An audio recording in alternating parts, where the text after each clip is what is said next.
بسم اللہ الرحمن الرحیم۔ علماء حضرات نے لکھا ہے کہ اللہ کسی سے ناراض ہو تو اس کی 3 نشانیاں ہیں۔ پہلی نشانی یہ ہے کہ وہ گناہوں میں مبتلا ہو جاتا ہے اور گناہ کرتا ہے۔ کثرت ذنوب اور گناہوں کی زیادتی یہ نشانی ہے کہ اللہ ناراض ہے۔ دوسرا یہ ہے کہ وہ انسان دنیا کے اندر ہی متفکر رہتا ہے، آخرت کی فکر نہیں کرتا اور آخرت کی طرف توجہ نہیں ہوتی اور آخرت کی تیاری نہیں کرتا۔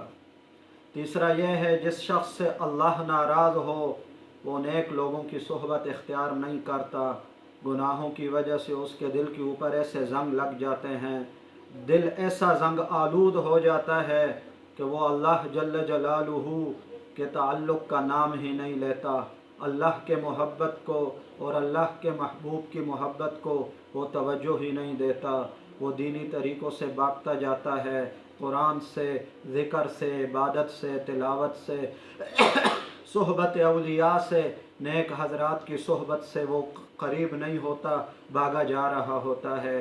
الغرض اللہ کو راضی کرنے کی کوشش کی جائے۔ شکریہ، خدا حافظ۔